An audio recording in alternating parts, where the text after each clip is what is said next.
ကဲ့ဆရာမင်္ဂလာပါ CBS ကိုမိကုန်းလေးတစ်ခုလောက်မေးပြစီရှင်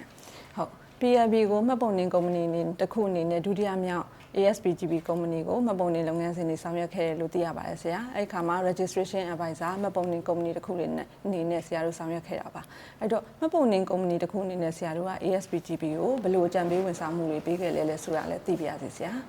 ာဟုတ်ကဲ့ပါဟိုကျွန်တော်တို့ CB Security အနေနဲ့တော့ PLB မှာ ASPGB ကိုဒုတိယမြောက် register company အနေနဲ့ကျွန်တော်တို့ဆောင်ရွက်ပေးခဲ့ပါတယ်ပထမ MAGDB ရလည်းကျွန်တော်တို့ပဲဆောင်ရွက်ပေးခဲ့တာဖြစ်ပါတယ်အဲ့တော့အဓိကအဖြစ်တော့ဒီ ASPGB ရဲ့ director ဖွဲ့ရနေပြီးတော့ဒါကျွန်တော်တို့ CB Security နဲ့ဒါ PLB ကိုသွားမယ်ဆိုတော့သဘောတူဆုံးဖြတ်ချက်ချပြီးတဲ့နောက်ပိုင်းမှာကျွန်တော်တို့ CB Security နဲ့ ASPGB နဲ့ကျွန်တော်တို့ဒါ NDA လို့ခေါ်တဲ့ Non-Disclosure Agreement စာချုပ်ကိုကျွန်တော်ချုပ်ဆိုခဲ့ရပါတယ်ဒီစာချုပ်ရဲ့အဓိကကတော့ကုမ္ပဏီဘက်ကကျွန်တော်တို့ပေးလိုက်တဲ့သတင်းအချက်လက်တွေပေါ့နော် financial information တွေအပြင်ကိုကျွန်တော်တို့မပြန့်ပွားအောင်မပေါက်ကြားအောင်ချုပ်ဆိုတဲ့စာချုပ်ဖြစ်ပါတယ်ဒီစာချုပ်ချုပ်ဆိုပြီးတဲ့နောက်ပိုင်းမှာတော့ကျွန်တော်တို့အနေနဲ့ဒီကုမ္ပဏီဘက်ကဒီ document တွေပေါ့အားလုံးကိုကျွန်တော်တို့ကစုဆောင်းရပါတယ်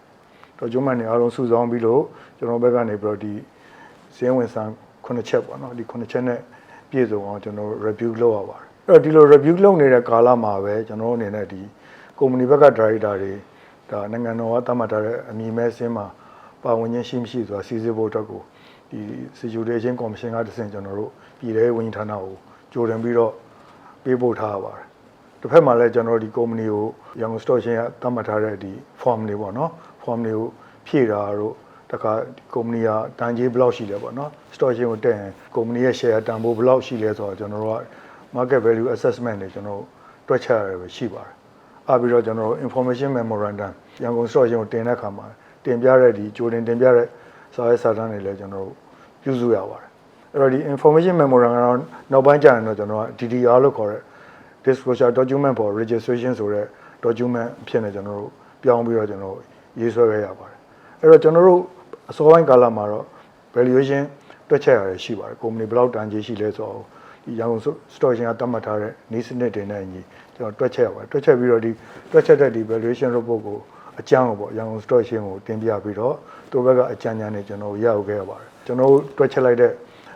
ပုံစံတွေပေါ့နော် formula တွေကတချို့ဟာတွေကွဲလွဲနေတာရှိတယ်ဒါ idea မှားနေတာရှိတယ်ဒါတွေအားလုံးကျွန်တော်ပြန်လည်ပြင်ဆင်ပြီးတော့ valuation report ကိုကျွန်တော်တွက်ချက်ခဲ့ရပါတယ်အဲ့ပြီးတော့မှကျွန်တော်ခုနပြောတဲ့ DDR ပေါ့ disclosure document for registration ဆိုတဲ့ဒီစာတမ်းကြီးကိုကျွန်တော်တို့ဒါပြုစုရပါတယ်ဒါလည်းကျွန်တော်အချင်းချင်းဒါကျွန်တော်တင်ပြလိုက် wine service ကလိုရဲဆိုရင်ကျွန်တော်ပြန်ပြီးတော့ပြင်လိုက်နေအဲ့ဒါအချိန်မှများစွာကျွန်တော်တို့ပြုလုပ်ခဲ့ရတာဖြစ်ပါတယ်အဲ့တော့ခုန valuation ကလည်းနောက်ဆုံးကျွန်တော်တွက်ချက်တာညင်သွားပြီပေါ့နော် wine service ကလည်းအတည်ပြုပြီးဒီဘက်ကလည်း DDR လည်းကျွန်တော်တို့ပြင်ဆင်တာပြီးပြီဆိုရင်တော့ DDR ကိုကျွန်တော်ကအင်္ဂလိပ် version ပြုစုရပါသေးတယ်အင်္ဂလိပ် version လည်းပြုစုပြီးပြီဆိုတဲ့အချိန်မှာရောင် stock exchange ကိုကျွန်တော် final အနေနဲ့ကျွန်တော်ဒီ document တွေအားလုံးကိုတင်လိုက်ရပါတယ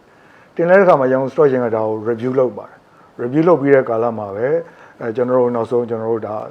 နောက် step ကတော့ကျွန်တော်တို့ကဒီ questionnaire တွေထုတ်တာပေါ့ကျွန်တော်တင်လိုက်တဲ့စာစာရန်တွေအားလုံးမှာသူတို့အနေနဲ့ဒါ questionnaire တွေထုတ်ပြီးတော့သူတို့ဘက်ကမေးမြန်းချက်တွေကိုကျွန်တော်ပြန်လည်ပြီးတော့ဖြေဆိုခဲ့ရတာရှိပါတယ်ဒီ questionnaire တွေဖြေဆိုပြီးတဲ့အပိုင်းမှာတော့ရန်ကုန် stock exchange ဘက်ကအပိုင်းပြီးသွားပြီဆိုရင်သူတို့ဘက်က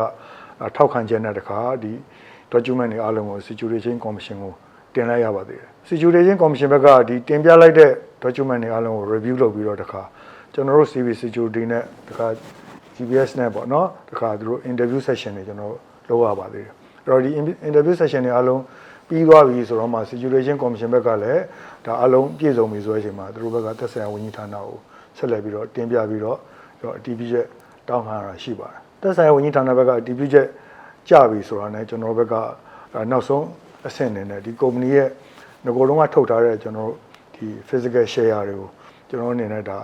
DMAT လို့ခေါ်တာပေါ့ dematerialization လို့ခေါ်တဲ့ဒီ physical certificate ကနေပြီးတော့ digital စနစ်ပြောင်းတော့ကျွန်တော်ဆောင်ရပါတယ် DMAT ဆောင်ရပြီးတဲ့နောက်ပိုင်းမှာတော့ကျွန်တော်တို့ဒါနောက်ဆုံးအဆင့်အနေနဲ့တော့ဒီကုမ္ပဏီရဲ့ share တွေကိုရောင် stock exchange မှာ trading လုပ်ဖို့အတွက်ဒါ trading date တတ်မှတ်ပြီးတော့ဒါ opening ceremony ကိုကျွန်တော်တို့ date တတ်မှတ်တာဖြစ်ပါတယ်ဒီ date တွေပဲကြာပြီးလို့အားလုံးပြီးပြီဆိုတဲ့အချိန်မှာတော့ဒီကုမ္ပဏီရဲ့ share တွေကိုကျွန်တော်တို့ဒီရောင် stock exchange ရဲ့ PLB market မှာစပြီးတော့အယောင်းဝယ်ပြုလုပ်တာဖြစ်ပါတယ်အဲ့တော့ဒီ process အားလုံးကတော့ကျွန်တော်တို့ကဒီခမန်းကြာချိန်ပေါ့နော်6လလောက်တည်းမှာကျွန်တော်တို့ဆောင်းရမယ်လို့ကျွန်တော်တို့ရည်မှန်းထားရမယ်အကြောင်းပေါ့10လလောက်တော့ကြာသွားတဲ့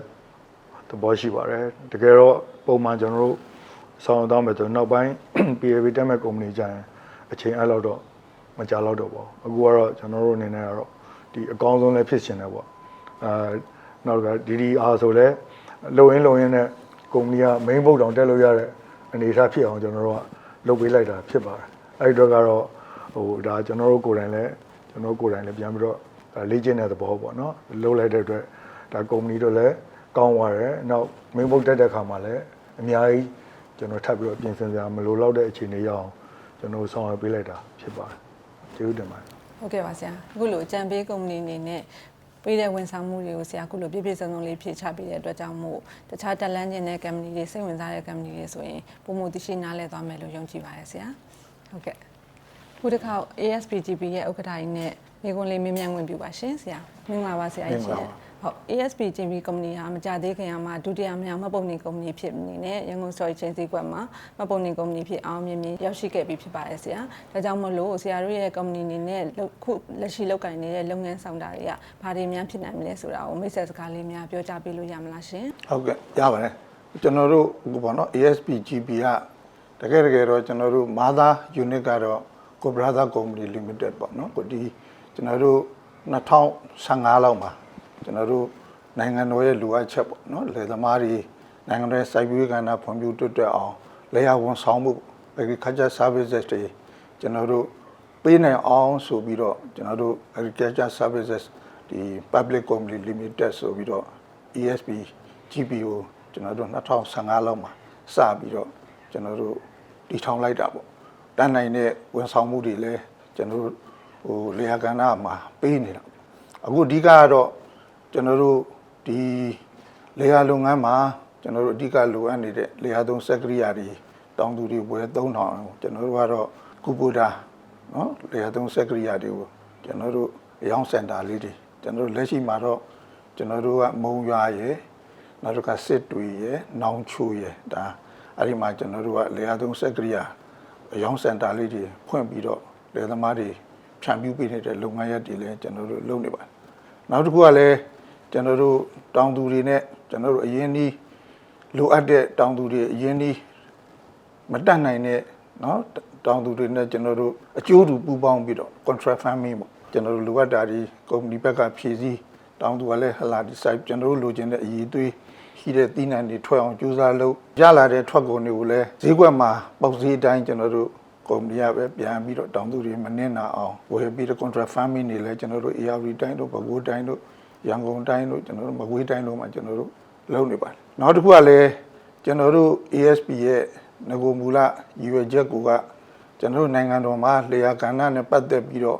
့ဖွံ့ဖြိုးတိုးတက်အောင်ကျွန်တော်တို့တောင်သူတွေလိုအပ်ချက်ပေါ့အတက်နိုင်ဆုံးပေါ့နော်360 degree အထိအောင်ကျွန်တော်တို့ဖြည့်ဆည်းနိုင်ရင်ဖြည့်ဆည်းပေးသွားခြင်းလေဆိုတော့ကျွန်တော်တို့ ASP ရဲ့ရည်ရွယ်ချက်လည်းရှိတာအဲ့ဒီအတွက်ကျွန်တော်တို့ကအတက်နိုင်ဆုံးတောင်သူ service တွေကျွန်တော်တို့ပေးနေတဲ့နေရာမှာကျွန်တော်တို့ agriculture inputs လို့ခေါ်တဲ့မြေဩဇာတို့ဥသက်ဆေးတို့တောင်သူတွေလိုအပ်တဲ့ဟာတွေလည်းကျွန်တော်တို့ ASP အနေနဲ့တောင်သူတွေကို provide လုပ်နေတာလေးတွေရှိပါတယ်နောက်တစ်ခုကလည်းကျွန်တော်တို့တောင်သူတွေထွက်လာတဲ့သီးနှံပေါ့ agriculture products တွေကိုကျွန်တော်တို့ကကွင်းတဲ့အထိအရောက်ပေါ့နော်အရင်ကဆိုရင်တော့ကျွန်တော်တို့ကပွဲရုံတွေမှာဒိုင်ခံဝယ်တဲ့ system တွေအစားနောက်ပိုင်းမှာတော့တောင်သူတွေကိုကျွန်တော်တို့ကကွင်းတဲ့အထိလိုက်ပြီးတော့တောင်သူအစုအဖွဲ့တွေတိုင်းတောင်သူအစုအဖွဲ့တွေကနေတဆင့်ဈေးပြိုင်စနစ်နဲ့တောင်သူတွေလည်းမနစ်နာအောင်ဝယ်ယူပြီးတော့ကျွန်တော်တို့ပြည်တွင်းမှာရောပြည်ပရောကျွန်တော်တို့ဖြန့်ဖြူးတဲ့လုပ်ငန်းရပ်လေးတွေလည်းကျွန်တော်တို့လုပ်ပါတယ်ဒီနှစ်ထဲမှာဆိုရင်တော့ကျွန်တော်တို့စပြီးတော့ကျွန်တော်တို့နိုင်ငံတော်ရဲ့ FE ပေါ့နော်နိုင်ငံခြားငွေတပိုင်းကနေကျွန်တော်တို့ကူညီပြီးတော့ရရှိအောင်ဆိုပြီးတော့ကျွန်တော်တို့ဝယ်ယူတဲ့သီးနှံတွေကို export လုပ်တဲ့အပိုင်းလေးတွေပေါ့နော်အဓိကတော့ကျွန်တော်တို့ပဲမျိုးစုံတို့နှမ်းတို့ဒါလေးတွေကိုကျွန်တော်တို့ကုမ္ပဏီတွေကလုပ်နေပါတယ်နော်ဟိုတကယ်ပြောရင်တော့ကျွန်တော်တို့ကုမ္ပဏီရဲ့လှုပ်ဆောင်ချက်တွေအပိုင်းအားလုံးကိုတော့ကျွန်တော်တို့ဒီ PLP ကိုဝင်ကြရပါ YS6 ဟိုကျွန်တော်တို့ page မှာလေကျွန်တော်တို့အကုန်လုံးပုံပွင့်လင်းပြောထားပြီးသားပါကျွန်တော်တို့ဘာတွေလုပ်နေတယ်ရှေ့ပါသွားလို့မယ်ဆိုတဲ့ဟာတွေအစ